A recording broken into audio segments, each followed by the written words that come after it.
오늘 말씀을 통해서 하나님께서 택하신 그리스도인이란 제목을 통해 하나님의 은혜를 나누기를 바랍니다.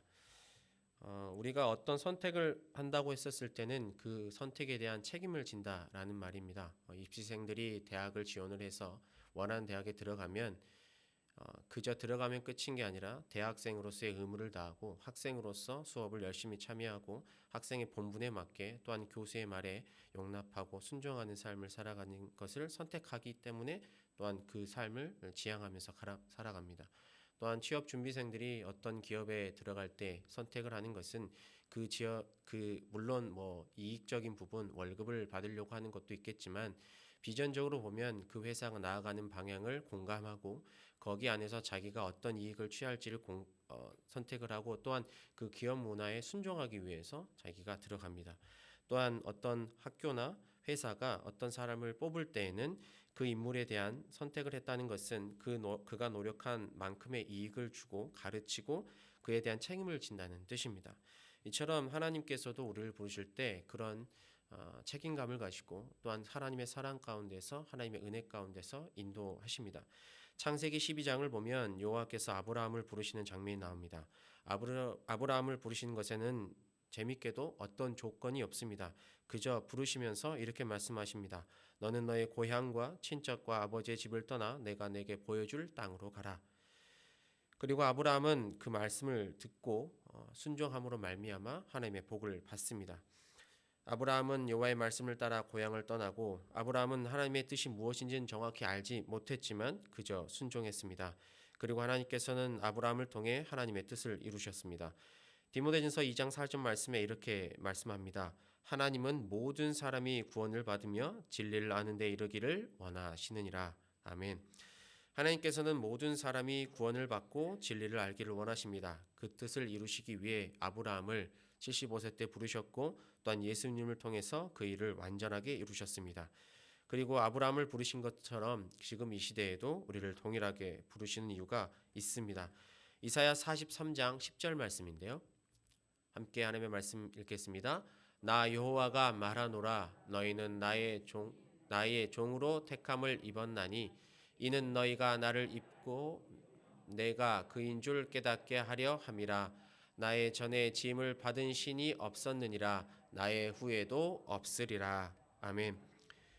그리스도인 된 우리는 하나님의 증인이요 하나님의 종으로 택하심을 받았습니다. 그리고 택함을 받은 자에게 주어지는 하나님의 은혜는 세상이 줄 수 없는 구원이라는 하나님의 선물입니다. 하나님께서 우리로 하여금 예수님을 믿고 그를 알아가는 삶, 그를 닮아가는 삶을 살기를 원하신다고 말씀하십니다. 우리의 구원자는 오직 여호와 한 분뿐임을 깨달아 알기를 원하십니다. 또한 하나님께 택함을 받은 자로서 하나님의 사랑을 비추며 살아가기를 원하십니다. 오늘 본문 말씀 14절의 말씀입니다. 함께 읽겠습니다. 이 모든 것 위에 사랑을 더하라. 이는 온전하게 매는 띠니라. 아멘. 오늘 본문 말씀 12절과 13절에 보면 우리가 행해야 될 그리스도인의 덕목이 나옵니다. 12절에서는 긍휼, 자비, 겸손, 온유, 오래 참음, 그리고 13절에서는 용서가 나옵니다. 그리고 14절에서는 말하기를 이 모든 것에 사랑을 더하라 이렇게 말씀하십니다.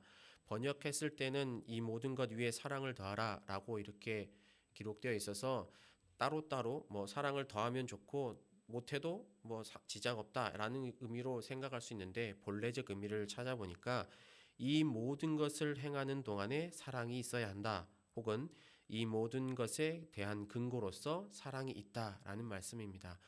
바꿔 말하면 사랑이 없이는 긍휼도 자비도 겸손도 온유도 오래 참음도 용서도 할 수 없다는 말씀입니다. 요한일서 4장 8절 말씀입니다. 함께 읽겠습니다. 사랑하지 아니하는 자는 하나님을 알지 못하나니 이는 하나님은 사랑이심이라. 아멘. 하나님께서는 우리를 구원하시기 위해 수많은 사람을 택하여서 하나님을 섬기는 하나님께 순종하는 삶이 무엇인지를 보여주셨고 하나님의 사랑의 완성이신 예수님을 이 땅에 보내주셨습니다. 그리고 그를 통해 하나님의 사랑을 알고 그 사랑을 실천할 수 있도록 인도하십니다. 하나님의 사랑 없이는 그 어떤 것도 이룰 수 없기에 우리는 온전한 사랑을 이루기 위해 늘 하나님을 구해야 되고 그 모든 것을 온전하게 만드시는 하나님을 또한 구해야 합니다. 2003년에 있던 일입니다. 미국에서 재판이 있었는데 마흔 명이 넘는 사람을 죽인 연쇄 살인마에 대한 재판이 있었습니다. 많은 이들을 죽였지만 증거 불충분으로 잡히지 않았던 그 범인이 이제 과학이 또 발달해서 DNA 검사를 통해서 한 범인이 지목이 됐고 또 증거로 제출이 되어서 그 범인이 잡혔습니다.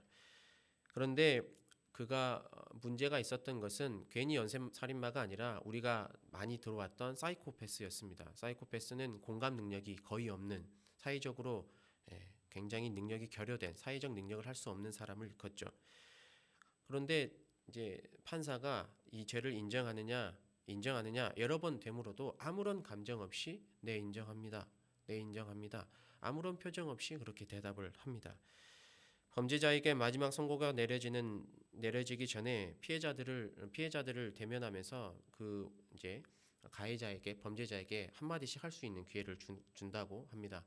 그런데 어떤 반성이나 감정의 동요가 없는 그 범죄자를 보면서 유가족들은 너무나 가슴이 아팠다고 합니다. 그러면서 각자 한마디씩 했습니다. 어떤 사람들은 당신이 별다른 감정 없이 죽였던 그 사람을 우리는 사랑했고 여전히 그리워합니다. 누군가에게는 언니였고 아내였고 남편이었으며 동생이었고 친구였습니다. 이렇게 얘기를 하는 겁니다. 그리고 어떤 사람들은 그 감정을 주체하지 못하고 저주하며 비난하고 그를 헐뜯었죠. 그렇게 말함에도 불구하고 그 범죄자는 감정에 일말의 동요가 없었습니다. 그런데 그가 단 한 명으로 인해서 표정에 변화가 있었고 급기야는 눈물을 흘렸다고 합니다. 한 피해자의 아버지가 이렇게 말했습니다. 여기 있는 많은 사람이 당신을 증오합니다. 하지만 저는 그렇지 않습니다. 비록 당신은 제 믿음을 지키고 사는 것을 힘들게 하긴 했지만요. 그리고 하나님께서 말씀하신 그 믿음은 바로 용서하며 사는 것입니다. 당신은 용서받았습니다. 이 말을 듣자 사이코패스였던 그 사람은 눈물을 흘렸다고 합니다. 물론 그가 구원을 받았는지 그 이후에 많은 사람들이 또 다른 사람을 용서했다고 해서 하나님께 돌아온다는 역사를 본다는 것은 아닙니다. 하나님께서 우리에게 말씀하시는 것은 하나님의 사랑을 깨달아 알므로 인해서 다른 이들을 사랑할 수 있게 되고 다른 이들을 용서하는 것에 1차적 목표가 없습니다. 하나님의 사랑을 온전히 깨달아 아는 것의 첫 번째 목적은 하나님께서 죄인된 나를 사랑하시고 긍휼히 여기시고 자비를 베푸셔서 겸손과 온유를 배우게 만드시고 오래 참으심으로 말미암아 하나님께서 나를 용서하셨다는 것을 깨달아 아는 것이 첫 번째 하나님의 사랑의 목적입니다. 그리고 나서 하나님의 사랑을 아는 자가 다른 이들을 향해 하나님의 사랑을 전하고 용서할 수 있는 겁니다. 조금 전에 이야기 드렸던 그 피해자의 아버지가 하나님의 사랑을 깨달았고 긍휼을 알았으며 자비와 용서를 알았기 때문에 다른 이에게 하나님의 사랑의 말을 전할 수 있었다는 겁니다.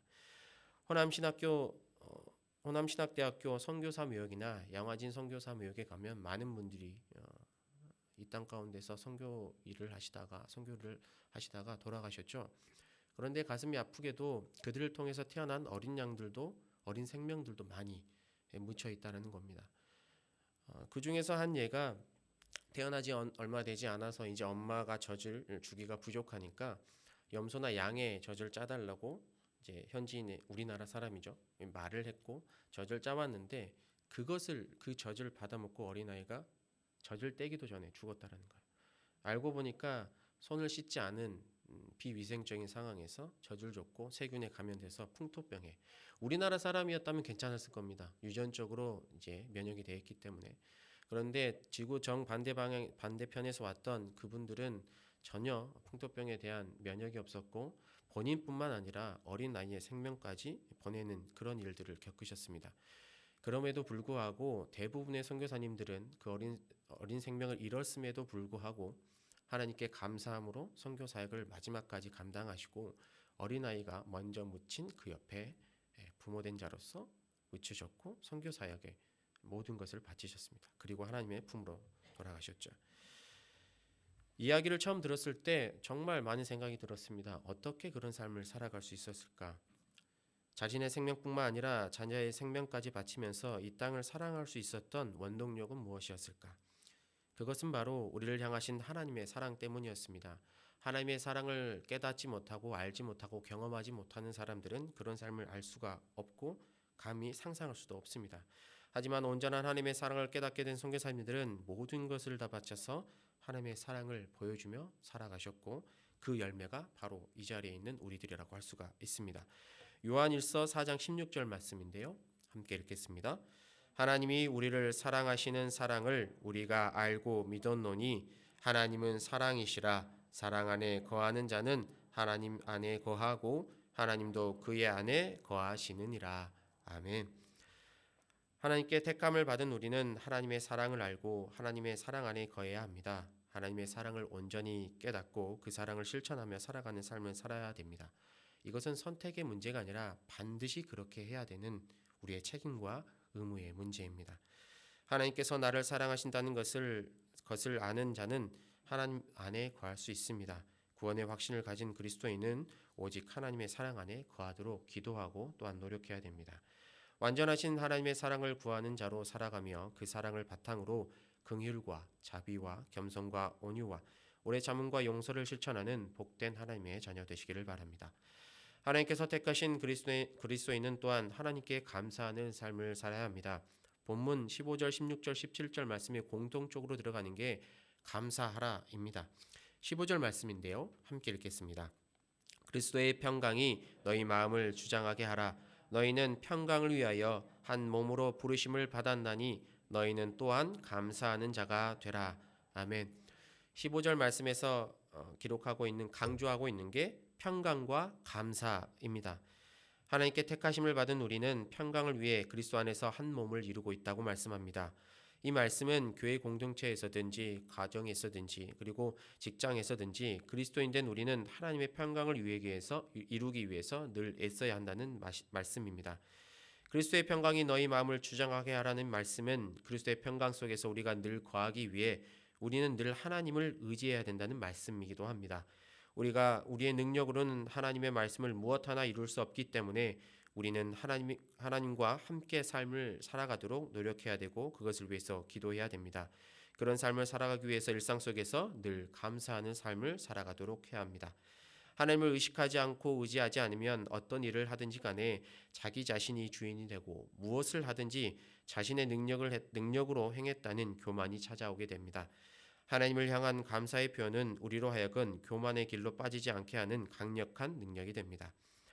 창세기 7장에 보면 홍수 사건이 나오고 창세기 8장에 보면 홍수가 그치고 아라랏산에 이르렀고 또한 거기서 하나님의 말씀대로 또한 모든 생물들과 방주 안에 있었던 모든 생물들과 노아의 가족들이 나옵니다.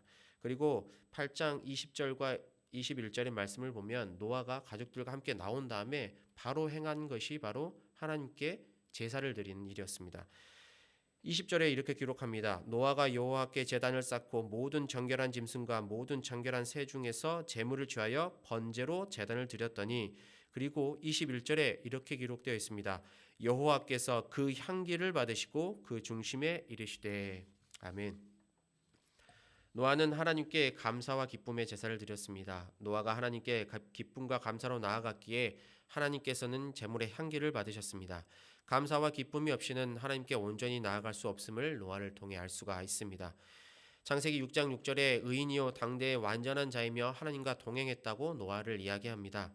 하나님을 끝까지 의지하여 살았기에 노아의 가족들은 함께 구원의 길을 갈 수 있었습니다. 노아는 절대 교만하지 않았습니다. 묵묵히 하나님께서 명하신 말씀을 행했고 사람의 죄악이 세상에 가득할 때에도 죄악에 물들지 않고 오직 하나님을 바라보고 하나님만을 의지하며 살았습니다. 오직 하나님만이 자신을 인도하시는 구원자이심을 믿었고 또한 그것을 경험했기에 모든 것을 내려놓고 하나님 앞에 나와서 기쁨과 감사의 제사를 드릴 수 있었습니다. 하나님께서 주시는 평안이 그와 함께 할 수 있었던 이유입니다. 하나님께서는 노아에게 허락하셨던 하나님의 평강을 우리에게도 허락하시기를 원하십니다. 그리스도의 평강 아래 살아가도록 우리 마음을 하나님께 온전히 드리라고 말씀하십니다. 늘 하나님께 감사하는 삶을 살아가라고 말씀하십니다. 17절의 말씀인데요. 함께 읽겠습니다. 또 무엇을 하든지 말에나 일에나 다 주 예수의 이름으로 하고 그를 힘입어 하나님 아버지께 감사하라. 아멘. 그리스도인은 무엇을 하든지 예수님으로 말미암아 예수님을 위해 행해야 합니다. 자신이 아닌 예수님을 드러내는 사람이 그리스도인입니다. 17절의 말씀처럼 무엇을 하든지 다 예수님의 이름으로 행하고 그를 통해서만 감사해야 합니다. 하나님께서는 일상에서 하나님께 감사하는 삶을 살아가라고 원하십니다. 일상에서의 감사와 예수 그리스도를 통한 감사, 이것을 통해서 우리의 믿음이 변질되지 않도록 하는 일종의 장치를 만들어 놓으셨습니다. 내가 무엇을 감사하고 기대하고 있는지를 본다면 내 마음이 향하는 곳이 하나님인지 세상인지를 알아볼 수가 있습니다. 무엇을 위해 살아가고 있는지, 그리스도인으로서 무엇을 바라보고 있는지 알기 위해서는 내가 무엇을 감사하고 있는지를 되돌아보면 됩니다. 예수님을 중심으로 살아가는 자는 예수님으로 말미암아 감사하고 예수님으로 말미암아 기대하게 됩니다.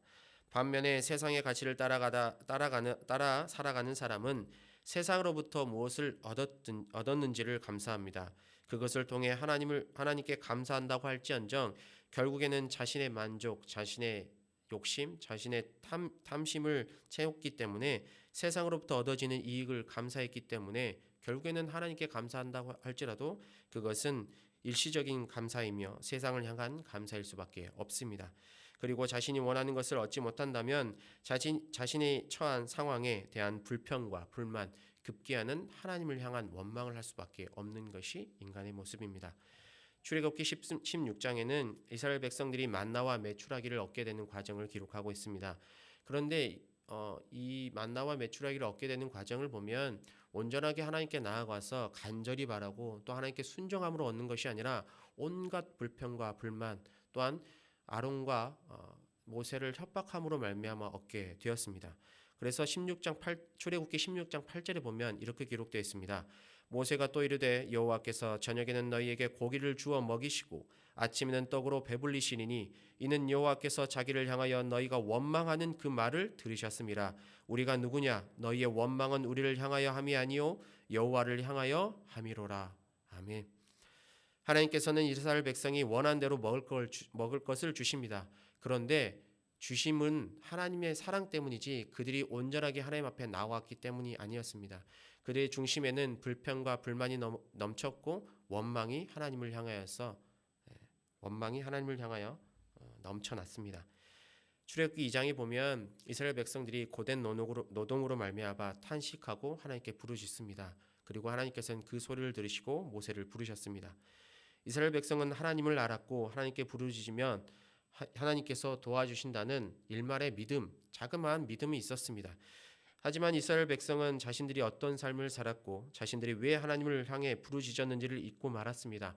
하나님의 구원의 은혜를 잊어버리고 급기야는 하나님을 향하여 손가락질을 하고 말았습니다. 감사와 기쁨의 소리를 내지 못하고 하나님을 향한 원망의 소리만 남았습니다. 그리고 하나님을 향한 온전한 믿음을 회복하지 못한 출애굽 1세대는 하나님께서 예배하신 땅에 들어가지 못했습니다. 그리스도인된 우리 모두는 하나님의 은혜를 기억하며 늘 감사할 수 있기를 소망합니다. 일상에서 늘 감사의 소리가 끊임없이 나오기를 소망합니다. 하나님께서는 먼저 감사하고 먼저 기뻐하는 자를 찾으십니다.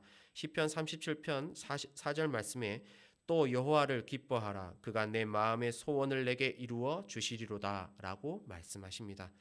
또한 우리가 하나님 말을 의지하고 살아가며 감사해야 하는 것은 하나님께서 우리의 감사와 기도를 언제나 듣고 계시기 때문입니다. 우리가 기억해야 할 것은 내 감사의 고백을 들으시는 하나님께서 나의 기도를 또한 들으신다는 사실입니다. 시편 118편 21절 말씀에 주께서 내게 응답하시고 나의 구원이 되셨으니 내가 주께 감사하리이다 이렇게 말씀하고 있습니다. 내게 응답하시고 나를 구원하신 하나님을 기억하며 끝까지 믿고 의지하시는 복된 성도 되시기를 바랍니다. 우리의 삶은 고난과 역경의 영속일 수밖에 없습니다. 그 이유는 인간이 죄인이기 때문입니다. 죄인의 모습으로는 죄를 지을 수밖에 없고 그로 말미암아 얻게 되는 것은 사망입니다.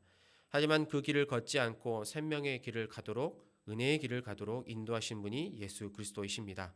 우리는 예수 그리스도를 기억하고 그분으로 말미암아 감사의 삶을 살아가야 합니다. 탈무드에 이런 말이 있다고 합니다.